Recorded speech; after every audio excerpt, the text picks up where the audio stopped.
வாங்க லட்டு ரெசிபி பார்க்கலாம். ஒரு டம்ளர் சர்க்கரைக்கு ஒரு டம்ளர் கடலை மாவு ஒரு பின் சோடா மாவு வேணும்னா நம்ம சேர்த்துக்கலாம்.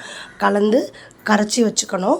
ஒரு பக்கம் சர்க்கரை அளந்து அதில் அரை டம்ளர் தண்ணி சேர்த்து பாகு காய்ச்ச விடணும். ஒரு கம்பி பதம் வர வரைக்கும் விடணும். இந்த எண்ணெய் நல்லா சூடாக இருக்கும்போது இந்த மாவை நம்ம பூந்தி கரண்டியில் விடணும். எண்ணெய் நல்லா சூடாக இல்லைன்னு சொன்னிங்கன்னா அந்த பூந்தி உருண்டையாக விழாது, நீட்டாக விழும், எண்ணெய் குடிக்கும்.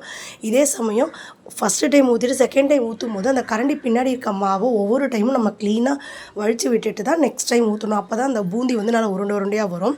ஸோ இந்த பாகு காய்ச்சும் போது இதில் ஒரு பிஞ்ச் பச்சை கற்பூரம், ஏலக்காய் இது ரெண்டையுமே சேர்த்து கலந்துட்டு நம்ம சுட்ட பூந்தி எல்லாமே போட்டு கலந்துடலாம். ஸோ இதுக்கு நம்ம நாங்கள் என்ன மாதிரியான நட்ஸ் வேணால் சேர்த்துக்கலாம். நாங்கள் இன்றைக்கி திராட்சை முந்திரி தான் சேர்த்துருக்குறோம். உங்களுக்கு கல்கண்டு வேணுனாலும் நீங்கள் ஆட் பண்ணிக்கலாம். ஸோ இந்த லட்டு பிடிக்கிறதுங்கிறது ரொம்ப ஈஸி கிடையாது. சூடாக இருக்கும்போதே பிடிக்கணும். நல்லா டைட்டாக அழுத்தி பிடிச்சா தான் அது ஷேப் ஹோல்ட் பண்ணும். ஸோ எப்போவுமே பார்த்தீங்கன்னா அப்பா தான் பிடிப்பாங்க. ஃபுல் நெய்யில் நீங்கள் லட்டு சுடுறீங்கன்னா ஸோ நல்ல சூட்லேயே பிடிச்சா தான், ஆறுனா ரொம்ப இறுகிடும்.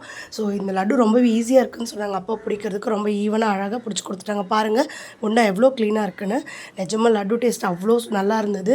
ஏ டு பி என்ன கே டு பின்னா இது கீடு என்ன ஆகுமா அப்படின்னு நாங்கள் வீட்டில் எல்லோரும் அவ்வளோ நல்லா இருந்துச்சு. நீங்கள் திருப்பதி பெருமாளுக்கு லட்டு ட்ரை பண்ணுற மாதிரி இருந்தால் கண்டிப்பாக ட்ரை பண்ணிட்டு எப்படி இருக்குன்னு சொல்லுங்கள்.